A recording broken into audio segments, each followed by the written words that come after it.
والدین کے ساتھ رہتا ہے. اس کے 4 بھائی ہیں لیکن وہ الگ رہتے. زید کی بیوی زید پر زور ڈال رہی ہے کہ جس طرح دوسرے لوگ والدین سے الگ ہو کر رہ رہے ہیں تم بھی والدین کے ساتھ مت رہو، ان کو چھوڑ کر کے الگ رہو. زید نے بیوی کی بات نہیں مانی. اس بات پر ناراض ہو کر بیوی میکے بیٹھ گئی. ماں باپ کے ساتھ رہنا ضروری نہیں. ماں باپ کے ساتھ رہنا ضروری نہیں ہے، لیکن اگر ماں باپ کو ضرورت ہے تو اولاد میں سے کسی نہ کسی کو ماں باپ کے ساتھ رہنا چاہیے. بوڑھے ماں باپ ہیں، اب سب بچے چھوڑ کر کے الگ ہو جائیں گے تو بوڑھے ماں باپ کیا کریں گے؟ ٹھیک ہے، آپ کھانا لا کر کے پکا کر کے دے دو گے، کھانے کی ضرورت پوری ہو جائے گی. سال میں 2-5 جوڑے آپ بنا دو گے، کپڑے کی ضرورت پوری ہو جائے گی. ماں باپ بیمار ہیں، آپ حکیم و ڈاکٹر کے پاس سے دوا لا کر کے ماں باپ کو دے سکتے ہو. لیکن بڑھاپے میں ماں باپ کو خدمت کے لیے ضرورت ہے، اس لیے کسی نہ کسی کو ماں باپ کے ساتھ رہنا پڑے گا. ان کو ایسے لاوارث نہیں چھوڑ سکتے. ہاں اگر وہ تندرست ہیں، تمہاری خدمت کی ان کو ضرورت نہیں ہے تو ماں باپ کے ساتھ رہنا ضروری نہیں. ایک پہلو یہ ہے. دوسرا پہلو جو بیوی کہتی ہے ماں باپ کے ساتھ مت رہو، بیوی اس بات کا تقاضا نہیں کر سکتی. بیوی اس بات کا تقاضا کر سکتی ہے کہ اس کی رہائش کے لیے ایسی جگہ ہو جہاں وہ آزادی کے ساتھ اٹھ بیٹھ سکے، لیٹ سکے، سو سکے. یعنی اس کو ایک کمرہ دینا ضروری ہے.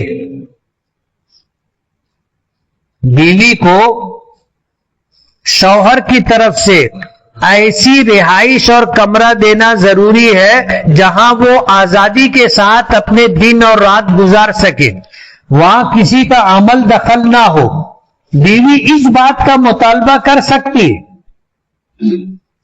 اب اگر وہ اس کو ایسی رہائش کے لیے کمرہ دے دیا گیا ہے، اب وہ یہ تقاضا نہیں کر سکتی کہ ماں باپ کو چھوڑ کر کے چلو کہیں اور رہیں گے. غلط بات. ہندو لوگ مسلمانوں کو پکڑ کر جے شری رام کے نعرے لگواتے، تو کیا اس طرح کا نعرہ لگانے سے ایمان باقی رہے گا؟ مفتیان کرام کا فتویٰ ہے کہ جے شری رام کا نعرہ اگر کسی نے لگایا تو ایمان سے خارج ہو جائے گا. اسلام اس کی اجازت نہیں دیتا. لیکن اگر کوئی شخص مجبور ہے، جیسے اس میں لکھا ہے کہ کسی مسلمان کو ہندوؤں کی بھیڑ نے گھیر لیا، پکڑ لیا اور اس کو نعرہ لگانے پر مجبور کر رہے ہیں، اگر وہ نعرہ نہیں لگائے گا تو اسے مار ڈالیں گے.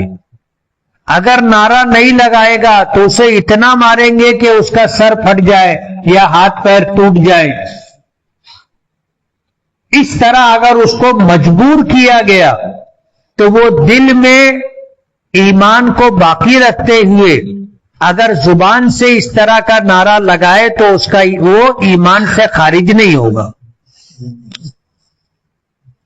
شادی کیا دیکھ کر کرنی چاہیے؟ دینداری دیکھنا چاہیے، خوبصورتی، خاندان یا مال و دولت؟ نبی کریم صلی اللہ علیہ وسلم اللہ کے نبی و رسول ہے، اور اللہ تعالی ما کان ما یکونو کا علم رکھتا ہے. جب سے دنیا بنی ہے اس سے پہلے سے آج تک، اور آج کے بعد قیامت اور قیامت کے بعد تک، یعنی ازل سے لے کے ابد تک کا علم اللہ پاک کو ہے. اور اللہ تعالیٰ نے اپنے محبوب جناب رسول اللہ صلی اللہ علیہ وسلم کو جو علم عطا کیا ہے وہ اپنی طرف سے دیا ہے. اور قرآن کریم میں اللہ نے اعلان کیا وَمَا يَنْتِقُ عَنِ الْهَوَىٰ ان ہوا الا وحی یوحا، کہ اللہ کا نبی اپنی طرف سے کچھ نہیں کہتا، جو کہتا ہے اللہ پاک کی طرف سے وحی آئی، علم ملا، اس پر اللہ کا نبی کہتا ہے۔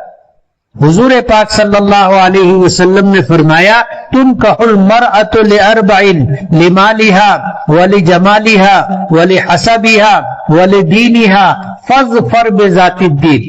حضور نے فرمایا کہ دنیا میں عورتوں سے نکاح کرنے کے متعلق 4 چیزیں دنیا والے دیکھتے۔ لمالہا، کچھ لوگ ایسے ہوتے ہیں جو لڑکی کے میکے کی مالداری دیکھ کر نکاح کرتے، کہ نکاح کریں گے لمبا چوڑا جہیز آئے گا، اور جب باپ مرے گا تو میراث میں مال بھی ملے گا۔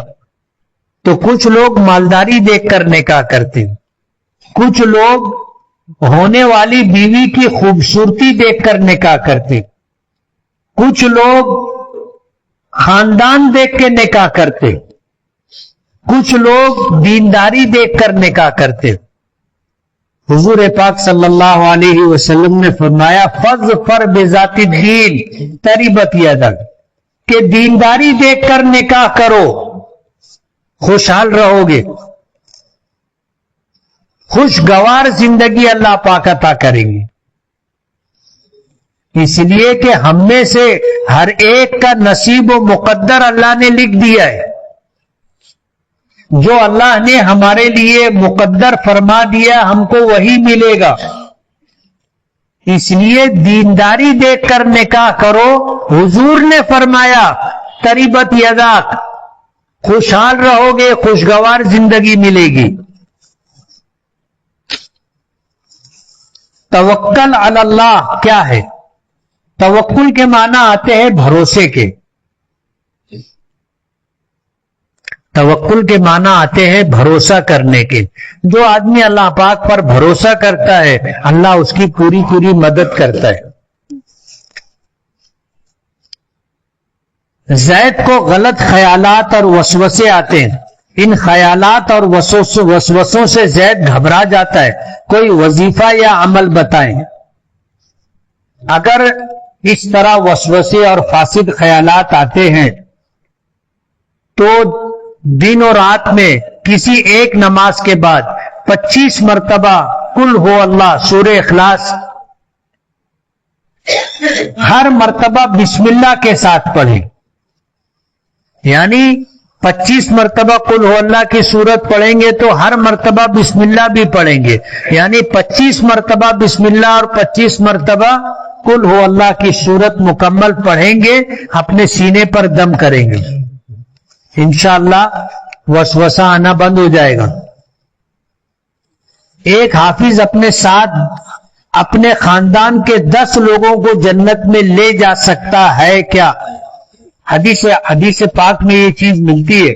نبی کریم صلی اللہ علیہ وسلم سے حضرت علی رضی اللہ تعالی عنہ نے روایت کی ہے، یہ روایت ترمذی شریف میں بھی ہے، ابن ماجہ شریف میں بھی ہے، اور مسند احمد میں بھی ہے، کہ ایک ایسا شخص جس نے قرآن پاک کو پڑھا اور پھر مکمل قرآن پاک کو اس نے یاد کیا، اس کے حلال کو حلال جانا، حرام کو حرام جانا، اس طرح اس نے زندگی گزاری، تو کل قیامت کے دن اللہ پاک اس کو یہ حق دیں گے کہ وہ اپنے خاندان کے 10 ایسے افراد جو اپنی بدعمالیوں کی وجہ سے جہنم کے مستحق ہوں گے، حافظ قرآن سفارش کرے گا، اللہ حافظ قرآن کی سفارش قبول کر کے 10 لوگوں کی بخشش فرمائے گا۔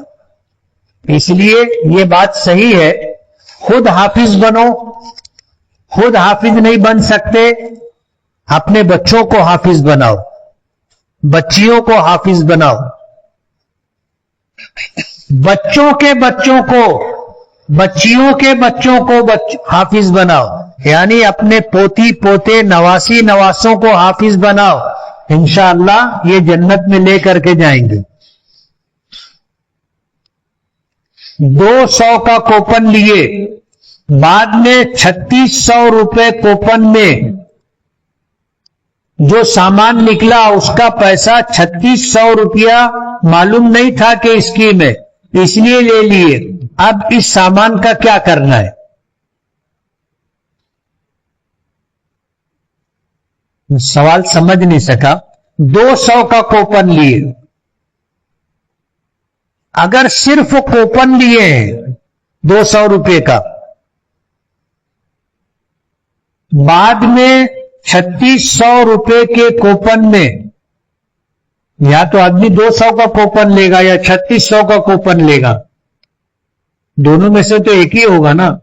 اگر 200 کا کوپن لیا ہے اور 3600 روپے کا سامان دیا جا رہا ہے تو سوال یہ بنتا ہے کہ 3600 روپے کا سامان لے سکتے ہیں کیا؟ اگر دکاندار دے رہا ہے، آپ کو کوئی کمپنی دے رہی ہے کہ آپ 200 روپے کا کوپن لو، ہم آپ کو 3600 روپے کا سامان دیں گے، وہ دے رہا ہے تو آپ لے سکتے ہو. نفس کو کیسے کنٹرول کریں؟ اللہ کی بارگاہ میں پیشی اور سوال و جواب کا احساس ہونا چاہیے کہ آج اگر میں کوئی غلط کام کروں گا، کل اللہ تعالیٰ پوچھیں گے تو مجھ کو جواب دینا پڑے گا، جھوٹ تو نہیں بول سکیں گے. نماز سے پہلے طہارت کیا، وضو کر کے نماز پڑھنے لگا، پھر شک ہوا کہ قطرہ آیا. اکثر ایسا ہوتا ہے، تو کیا نماز توڑ دینی چاہیے؟ دیکھو، ایک ہے شک اور ایک ہے یقین. آپ نے وضو کیا، وضو کرنے کے بعد نماز میں یا نماز کے بغیر آپ کو ایسا شک ہوا کہ قطرہ آیا تو آپ چیک کر لو، واپس استنجا خانے میں چلے جاؤ، چیک کرو کہ قطرہ آیا ہے کہ نہیں آیا ہے. اگر قطرہ نہیں آیا ہے تو ظاہر بات ہے شک سے وضو نہیں ٹوٹتا، لیکن اگر واقعی قطرہ آیا ہے تو وضو ٹوٹ جائے گا. شک کا اعتبار نہیں ہے، شک کا اعتبار نہیں.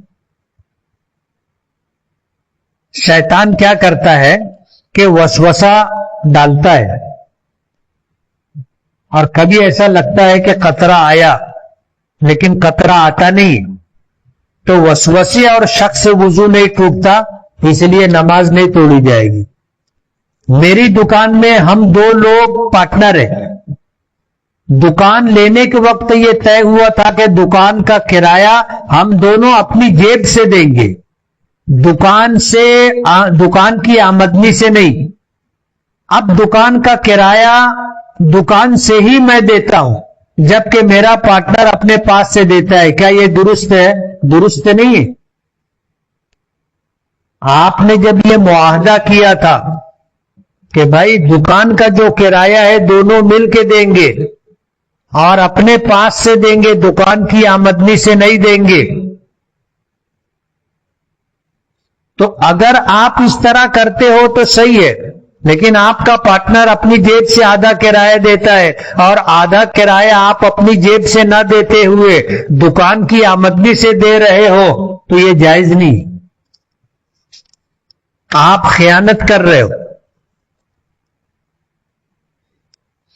حضور اکرم صلی اللہ علیہ وسلم کی تاریخ ولادت اور تاریخ وفات کے بارے میں مستند قول کیا ہے؟ حضور پاک صلی اللہ علیہ وسلم کی تاریخ ولادت میں اختلاف ہے اور کئی قول ہیں. مشہور قول 12 ربیع الاول بروز پیر کا ہے.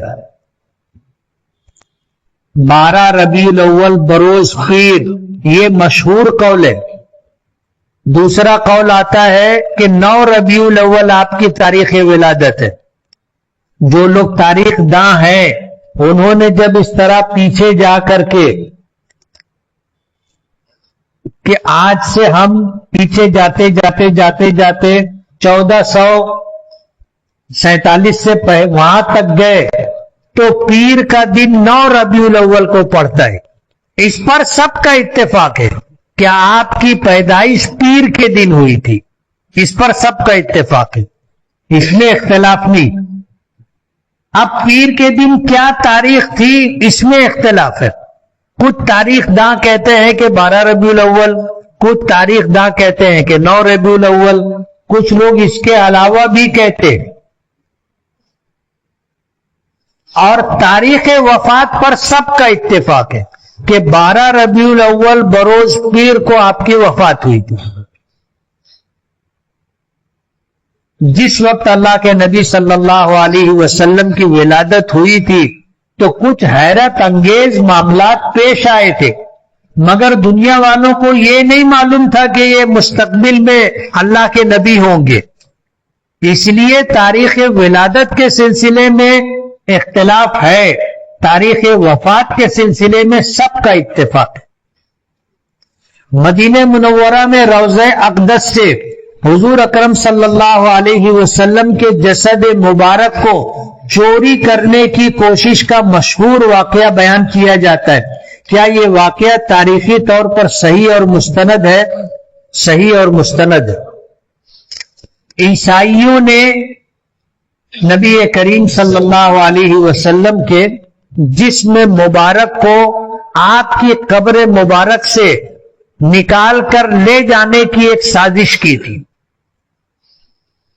اور ان کا پروگرام یہ تھا کہ جب جسم مبارک نکال کے لے جائیں گے تو اس کے بعد پھر یہ مطالبہ کریں گے کہ اگر تمہارے نبی واقعی اللہ کے نبی تھے تو ان کا جسم مبارک موجود ہوگا.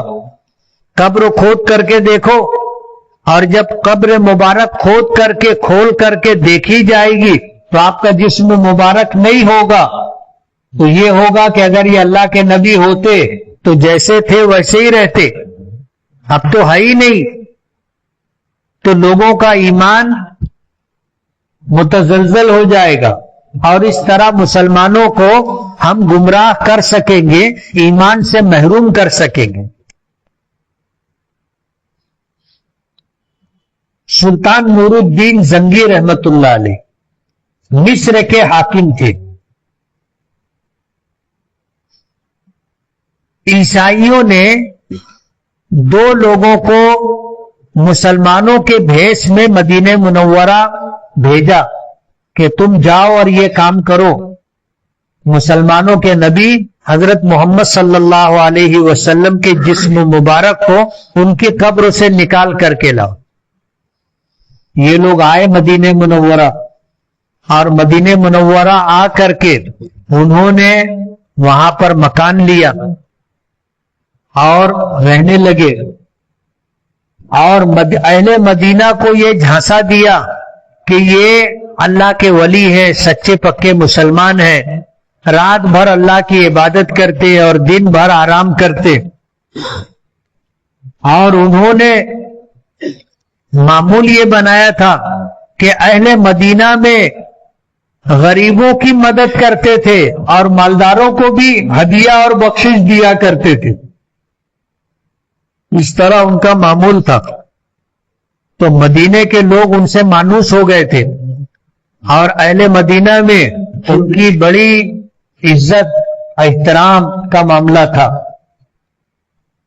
جبکہ یہ لوگ روضہ مبارک کے قریب مکان لے کر کے رات میں کھدائی کرتے تھے اور مٹی نکال کے لے جا کر جنت البقیع میں ڈال دیتے تھے.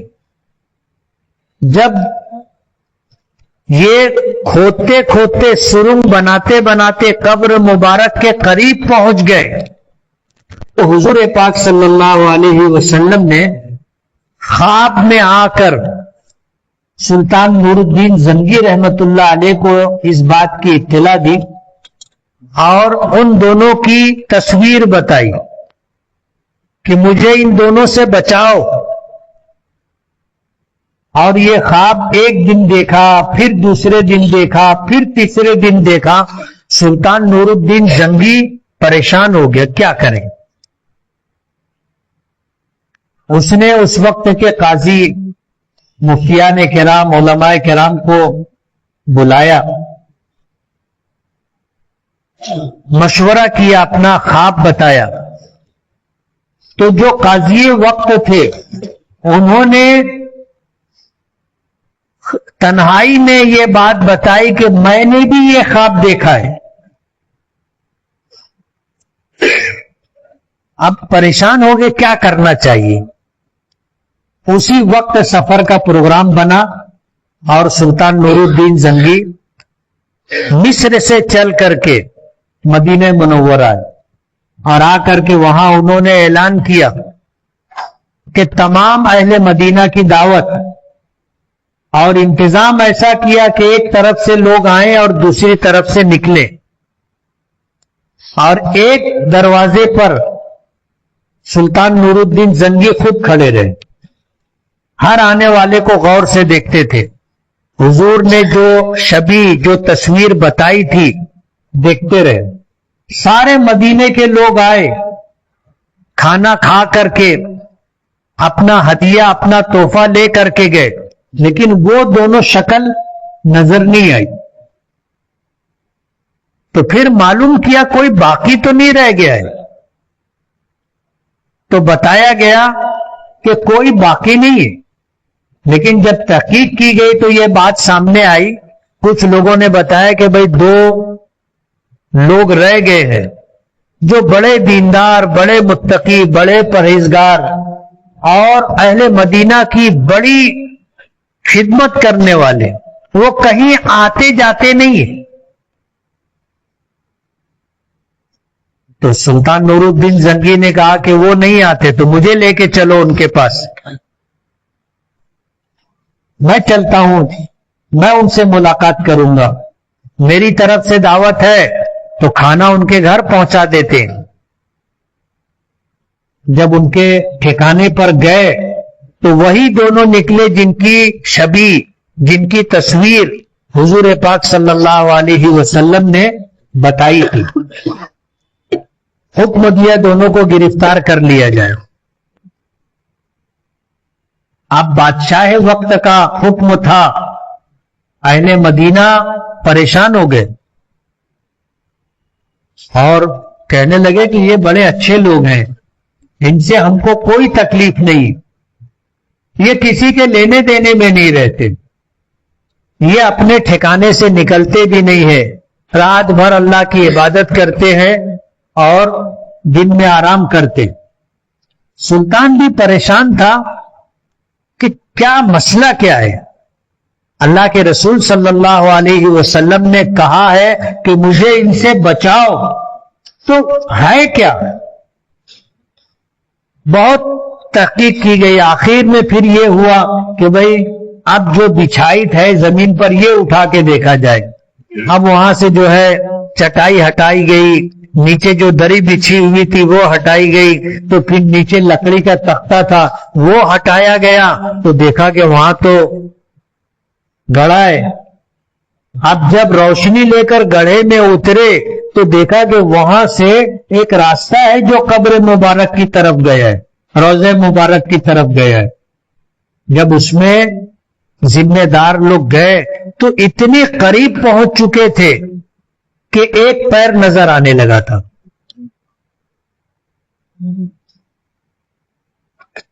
ایک پیر نظر آنے لگا تھا.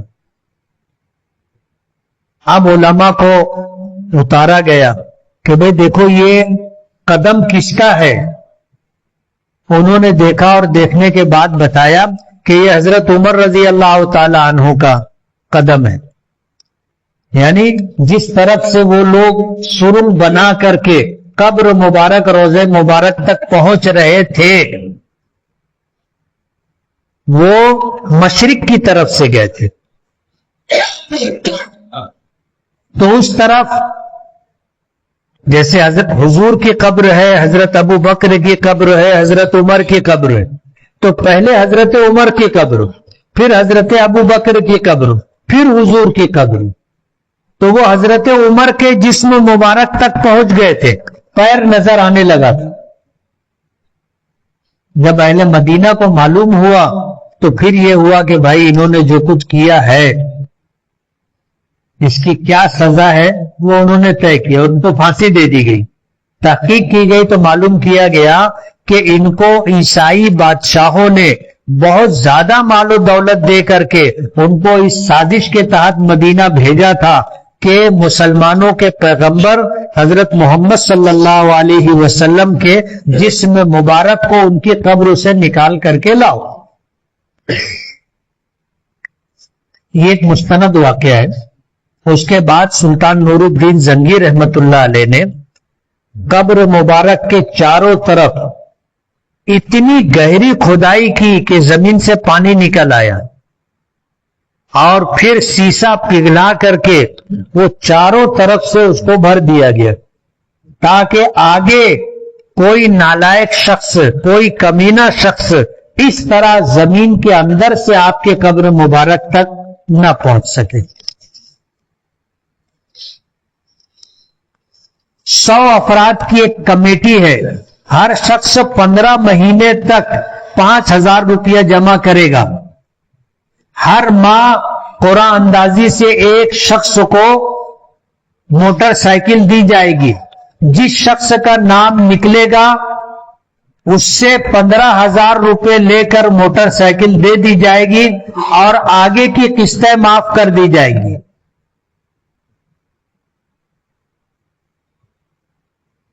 باقی 85 افراد کو موٹر سائیکل نہیں ملے گی. یعنی 15 لوگوں کو موٹر سائیکل دی جائے گی اور کمیٹی کے اختتام پر ان کی جمع شدہ 75,000 روپے کی رقم میں سے 60,000 روپے بقیہ لوگوں کو واپس کیے جائیں گے اور 15,000 روپے ہر ایک کے پیسوں میں سے اخراجات کے نام پر کاٹ لیے جائیں گے. کیا یہ طریقہ کمیٹی شرعاً جائز ہے؟ جائز نہیں ہے. جن کا جتنا پیسہ ہے 75,000 روپیہ انہوں نے دیا، آپ 75 پورا واپس کرو. آپ ہر ایک کو 75,000 واپس نہیں کر رہے بلکہ ہر ایک میں سے یعنی 100 لوگوں میں سے 15 لوگوں کو آپ موٹر سائیکل دے رہے، باقی 85 لوگوں کی کل رقم میں سے 15,000 روپے اخراجات کے نام پر کاٹ لے رہے. جائز نہیں. زید نے اپنی بیوی کو 11 سال پہلے طلاق دی تھی. اب یہ دونوں دوبارہ نکاح کرنا چاہتے ہیں تو بغیر حلالے کے نکاح ہو جائے گا. اگر ایک طلاق دی ہوگی یا 2 طلاق دی ہوگی تو نکاح کر کے دونوں ساتھ میں میاں بیوی کی حیثیت سے رہ سکتے ہیں. لیکن 11 سال پہلے اگر 3 طلاق دی تھی اور اس کی بیوی نے طلاق ملنے کے بعد کسی اور سے نکاح نہیں کیا، بیٹھی رہی، آج 11 سال کے بعد وہ شخص اگر بغیر حلالے کے اس سے نکاح کرنا چاہتا ہے تو یہ نکاح درست نہیں ہوگا. وہ عورت اپنے اس شوہر، سابق شوہر کے لیے بغیر حلالے کے حلال نہیں. 3 طلاق جس عورت کو دے دی جائے اس کے لیے حکم یہ ہے کہ وہ کسی اور شخص سے نکاح کرے، اپنے سابق شوہر سے نکاح نہیں کر سکتی. اب اگر اس نے کسی اور سے نکاح کر لیا، دوسرے شوہر کا انتقال ہو گیا یا اس نے طلاق دے دی تو عدت گزار کر کے یہ عورت اگر پہلے شوہر سے نکاح کرنا چاہے تو کر سکتی. لیکن اگر بیوی نے دوسرا نکاح نہیں کیا تو وہ اپنے سابق شوہر سے نکاح نہیں کر سکتی. بیوی اپنے شوہر کی اجازت کے بغیر کہیں بھی چلی جاتی ہے، میکے چلی جاتی، بہن بھائیوں کے گھر چلی جاتی، بازار چلی جاتی، بچوں کو اسکول پہنچانے اور لانے چلی جاتی، تو کیا اس سے نکاح ٹوٹ جائے گا؟ نکاح نہیں ٹوٹے گا. یہ بات اپنی جگہ کہ بیوی شوہر کی اجازت کے بغیر گھر سے کہیں باہر نہ جائے، یہ حکم شرعی ہے. اگر شوہر نے اجازت نہیں دی ہے تو بیوی شوہر کی اجازت کے بغیر گھر سے نکل کر کے کہیں نہیں جا سکتی. حضور پاک صلی اللہ علیہ وسلم کے زمانے میں ایک صحابی تھے، وہ کہیں جا رہے تھے سفر پر، تو انہوں نے بیوی کو کہا کہ گھر سے نکلنا نہیں، سفر میں چلے گئے. اس بیوی کا میکہ مدینہ منورہ ہی میں تھا. اس بیوی کے والد بیمار ہوئے. حضور پاک صلی اللہ علیہ وسلم تک انہوں نے پیغام بھیجا کہ اللہ کے رسول میرے شوہر نے گھر سے نکلنے سے منع کیا اور وہ سفر پر چلے گئے. میرے والد کی طبیعت خراب ہے, کیا میں ان کی عیادت کے لیے ملاقات کے لیے جا سکتی ہوں؟ تو حضور نے فرمایا کہ نہیں, تم نہیں جا سکتے. طبیعت اور زیادہ خراب ہو گئی. پھر انہوں نے پیغام بھیجا کہ اللہ کے رسول میرے والد کی طبیعت زیادہ خراب ہو گئی, کیا میں جا سکتی ہوں؟ تو حضور نے فرمایا کہ اگر تمہارے والد کی طبیعت بہت زیادہ خراب ہے اور کوئی ان کی تیمارداری کرنے والا نہیں ہے تو تم جا سکتی ہو, مگر بہتر یہ ہے کہ تم مت جاؤ. وہ عورت رک گئی, نہیں گئی. پھر اس نے خبر دی کہ اللہ کے رسول میرے والد کا انتقال ہو گیا ہے, میں کیا ہوں, ان کو دیکھنے کے لیے جا سکتی ہوں؟ تو حضور نے فرمایا جا سکتی ہو, مگر بہتر یہ ہے کہ تم مت جاؤ. یہ پیغام بھیج دیا. بعد میں نبی کریم صلی اللہ علیہ وسلم نے معلوم کرنا چاہا کہ یہ عورت اپنے والد کے انتقال کے بعد کیا گھر سے نکلی اور والد کو دیکھنے کے لیے گئی. تو صحابہ کرام نے بتایا کہ اللہ کے رسول اس عورت نے آپ کی بات پر عمل کیا, گھر پر رہی, اپنے والد کے جنازے انتقال پر دیکھنے بھی نہیں گئی. تو حضور پاک صلی اللہ علیہ وسلم نے فرمایا کہ اللہ نے تیری بھی مغفرت کر دی اور تیرے اس عمل کی وجہ سے تیرے مرحوم باپ کی بھی اللہ نے مغفرت کر دی. تو شوہر کی اجازت کے بغیر گھر سے نہیں نکلے گی, اور اگر شوہر نے اجازت دی ہے تو ٹھیک ہے. اجازت دو طرح کی ہوتی ہے, ایک اجازت صراحتاً ہوتی ہے کہ تم آؤ جاؤ کوئی بات نہیں, یہ صراحتاً اجازت ہے. اور ایک اجازت یہ ہوتی ہے کہ بیوی میکے چلی گئی, شوہر نے کوئی اعتراض نہیں کیا, بچوں کو اسکول پہنچانے مدرسہ پہنچانے چلی گئی, لینے چلی گئی, بازار سے کچھ خریدنے چلی گئی, شوہر نے کوئی اعتراض نہیں کیا, خاموش رہا, تو یہ بھی اجازت ہے. عید الفطر اور عید الاضحیٰ دونوں میں زیادہ فضیلت کس تہوار کی ہے؟ دونوں تہوار یکساں ہیں اور دونوں کا پس منظر الگ ہے. عید الفطر کا پس منظر یہ ہے کہ آدمی مہینے بھر روزہ رکھتا ہے جو اللہ نے فرض کیا, مہینے بھر تراویح پڑھتا ہے جو نبی کریم صلی اللہ علیہ وسلم کی سنت ہے, اور جب چاند دکھتا ہے تو پھر اللہ نے خوشی منانے کا حکم دیا. اور خوشی اس طرح کہ ان دنوں میں روزہ نہیں رکھا جائے گا, روزہ رکھنا حرام ہے. عید الفطر کو روزہ رکھنا حرام ہے, عید الاضحیٰ اور پھر باسی تواسی چواسی ایسے 5 دن سال میں روزہ رکھنا حرام ہے. یہ تو عید الفطر کا پس منظر ہے.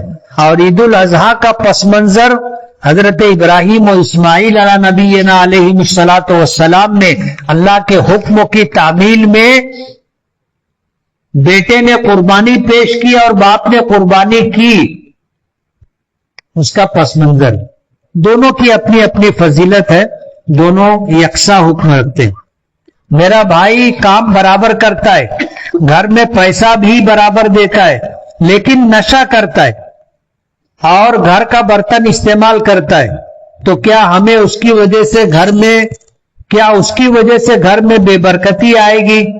اور اس کی کمائی کا پیسہ استعمال کرنا کیسا ہے؟ جائز ہے.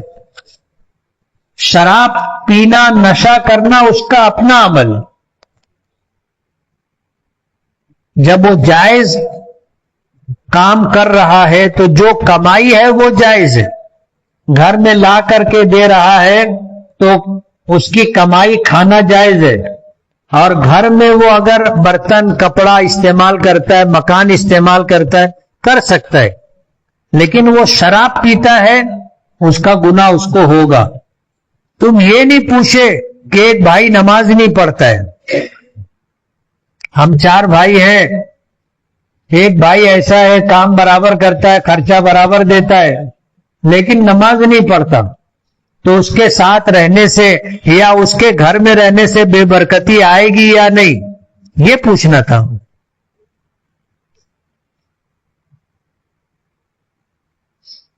ایک واقعہ آپ کو سناؤں۔ ہم لوگ بمبئی میں تھے، ہمارے کچھ ساتھی تھے، وہ کونسلیٹ میں کام کرتے تھے، تو جہاں کے کونسلیٹ میں کام کرتے تھے غالباً سعودی عرب، کوئی بڑا آدمی آ رہا تھا، تو اس کو ریسیو کرنے کے لیے ایئرپورٹ گئے، وہاں گئے، وہ آیا، اس کو گاڑی میں لیے اور ہوٹل میں کمرہ بک تھا، لے کر کے اس نے آتے ہی فوراً کہا کہ بھائی مجھے وضو کرنا ہے، نماز پڑھنی۔ اہل عرب نماز کا بہت اہتمام کرتے ہیں، اس نے فوراً وضو کیا، مصلی بچھایا، نماز پڑھی، نماز سے فارغ ہو گیا، اس نے فون اٹھایا، نیچے شراب کا آرڈر دیا، شراب منگوائی۔ اب جو مالیگاؤں کے لوگ تھے جو اس کو ایئرپورٹ لینے گئے تھے، لے کر کے آئے تھے اور روم تک اس کو پہنچائے، وہ سب بہت حیران تھے، یار یہ تو آتے ہی فوراً اس نے وضو کیا، نماز پڑھی کہ نماز قضا ہو جائے گی، اور اب اس کے بعد شراب منگوا رہا ہے۔ جب شراب آئی تو انہوں نے کہا کہ ایک بات پوچھنی تھی۔ بولے پوچھو۔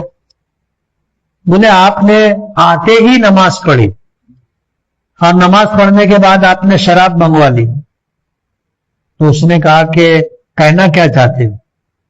تو بولے شراب پینا حرام ہے۔ تو اس نے کہا کہ میں شراب پی رہا ہوں، گنہگار ہوں، مجھ سے بڑے گنہگار تم لوگ ہو کہ تم لوگوں نے نماز نہیں پڑھی۔ میں شراب پی رہا ہوں، میں گنہگار ہوں، لیکن تم لوگوں نے نماز نہیں پڑھی، تمہاری نماز قضا ہو گئی، یہ شراب پینے سے بڑا گناہ ہے۔ تو سب کی سٹی گم ہو گئی نا۔ تو سوال یہ کرنا تھا کہ ایک بھائی کماتا ہے، نماز نہیں پڑھتا، تو اس کی وجہ سے گھر میں بے برکتی آئے گی کہ نہیں آئے گی؟ آئے گی۔ زید کام کرتا ہے بندی پگار پر، اور کام پر لگنے سے پہلے یہ بات طے ہوئی تھی کہ 1-2 دن اگر کارخانہ بند رہے گا تو پگار کاٹی نہیں جائے گی، مگر سیٹ بعد میں پگار کاٹ کر کے پیسہ دے رہا ہے، تو ایسا کرنا درست نہیں۔ اگر یہ معاملہ طے ہو گیا تھا کہ بند کی پگار کاٹی نہیں جائے گی تو سیٹ کے لیے پگار کاٹنا جائز نہیں۔ میں اکثر نماز میں رکعت کی تعداد بھول جاتا ہوں، دھیان نہیں رہتا کہ کتنی ہوئی، میں کیا کروں؟ دیکھو نماز میں رکعتوں کی تعداد کے متعلق اگر شک ہو جائے تو یہ دیکھا جائے گا کہ پہلی مرتبہ شک ہوا ہے یا جیسا لکھا ہے کہ اکثر شک ہوتا رہتا ہے۔ مسئلہ یہ ہے کہ اگر پہلی مرتبہ شک ہوا ہے تو نماز توڑ دیں گے، شروع سے نماز پڑھیں گے۔ پہلی مرتبہ اگر شک ہوا ہے اور جیسا لکھا ہے کہ اکثر شک ہوتا رہتا ہے تو پھر بات 2 حال سے خالی نہیں ہوگی۔ جس کو شک ہوا ہے اس کا غالب گمان کیا ہے؟ جیسے شک ہو گیا کہ 3 رکعت ہوئی کہ 4 رکعت ہوئی، اگر اس نے غور کیا اور اس کا غالب گمان یہ ہے کہ 3 رکعت ہوئی ہے تو وہ 1 رکعت اور پڑھے گا، آخر میں سجدہ سہو کر کے سلام پھیرے گا۔ اگر اس کو غالب گمان یہ ہے کہ 4 رکعت ہوئی ہے، غالب گمان یہ ہے کہ 4 رکعت ہوئی ہے، تو وہ نماز مکمل کرے گا، سلام پھیر دے گا، سجدہ سہو کی ضرورت نہیں۔ اور اگر اس کا غالب گمان نہیں ہے، یعنی کچھ سمجھ میں نہیں آ رہا ہے کہ 3 کے 4 مخمسے میں ہے، تو پھر علماء نے لکھا ہے کہ وہ کم پر عمل کرے گا۔ جیسے 3 اور 4 میں شک ہے تو 3 مان کر کے 1 رکعت اور پڑھے گا، سجدہ سہو کرے گا، سلام پھیرے گا، کم پر عمل کرے گا۔ مجھے کسی نے دعوت دی اور مجھے پتا نہیں ہے کہ اس کی کمائی حلال ہے یا حرام، تو میں کیا کروں؟ بلا وجہ کسی کے متعلق شک شبہ نہیں کرنا چاہیے، یہ بات شریعت کے مزاج کے خلاف ہے۔ ہاں، اگر کسی شخص کے متعلق ہمیں معلوم ہے کہ اس کی آمدنی حرام ہے تو اس کے یہاں کھانا پینا درست نہیں، لیکن ایسے تو سبھی لوگ، اکثر لوگ نکلیں گے جن کے آمدنی کے ذرائع ہمیں معلوم نہیں۔ اب ہر ایک کے بارے میں ہم تحقیق کریں کہ کیا کاروبار ہے، آمدنی کیسی ہے، یہ شریعت کے مزاج کے خلاف ہے۔ نبی کریم صلی اللہ علیہ وسلم سفر میں تھے، حضرت کچھ صحابہ کرام ایسے تھے کہ جو آگے آگے چل رہے تھے۔ اب نماز کا وقت ہو گیا، پانی تلاش کیا جا رہا تھا، آگے چل کے ایک جگہ پانی جمع ہوا ملا، کچھ صحابہ کرام گئے، وہاں پہ کچھ چرواہے تھے، ان کو بلایا، اب بلا کر کے پوچھا کہ یہ پانی پاک ہے یا ناپاک ہے؟ حضرت عمر رضی اللہ تعالیٰ عنہ پہنچ گئے، اعلان کیا بتانا مت، چرواہوں کو منع کیا کہ بتانا مت، پانی ہے، اب ہم پانی دیکھ کے خود فیصلہ کریں گے نا کہ پانی کا رنگ بدلا ہے یا پانی میں بدبو آ رہی ہے یا پانی کا مزہ بدلا ہے تو ناپاکی کا حکم ہوگا، اور اگر پانی کا رنگ نہیں بدلا، پانی میں بدبو نہیں ہے، پانی کا مزہ نہیں بدلا، تب بلا وجہ یہ سوچنا کہ جانور پانی پینے آتے ہیں، پیشاب بھی کرتے ہوں گے، ہو سکتا ہے نا، اس کا اعتبار نہیں۔ اس لیے ہر ایک کے بارے میں یہ تحقیق کرنا کہ اس کا کیا ہے۔ ہاں، جن کے بارے میں معلوم ہے کہ ان کی آمدنی کے ذرائع ناجائز اور حرام ہے، وہاں کھانا نہیں کھائیں گے۔ 2012 میں والدین نے اپنی ملکیت میں سے کچھ رقم اپنی بیٹیوں کو حصہ کہہ کے دے دیا تھا، اب والدین بوڑھے ہو چکے ہیں، ایسی حالت میں بیٹیوں سے آپ دی ہوئی رقم واپس مانگ سکتے ہیں کیا؟ نہیں مانگ سکتے۔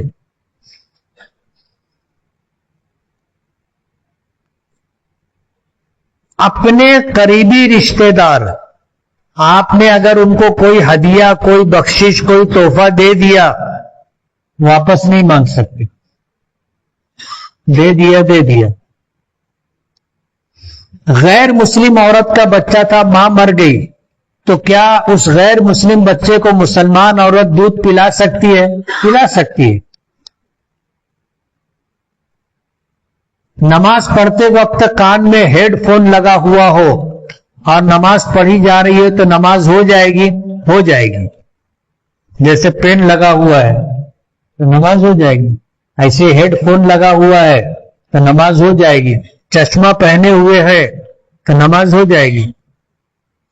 اگر کوئی مسافر امامت کر رہا ہو اور 4 رکعت والی نماز میں 2 رکعت پوری کر کے سلام پھیر دے اور پھر یہ کہے کہ میں مسافر ہوں، جو لوگ مقیم ہیں وہ اپنی نماز مکمل کر لیں، تو کیا مقیمین جب 2 رکعت پر امام نے قاعدہ کیا تھا تو التحیات پوری کر کے خاموش رہیں گے یا درود ابراہیمی اور دعائے معصورہ بھی پڑھیں گے؟ جو لوگ مقیم ہیں یہ قاعدہ ان کا قاعدہ اخیرہ نہیں ہے، بلکہ 2 رکعت کے بعد قاعدہ ہے، یہ قاعدہ اولا ہے۔ ان کو 2 رکعت اور پڑھنی ہے، تب جا کے ان کی نماز مکمل ہوگی اور آخری قاعدہ کریں گے۔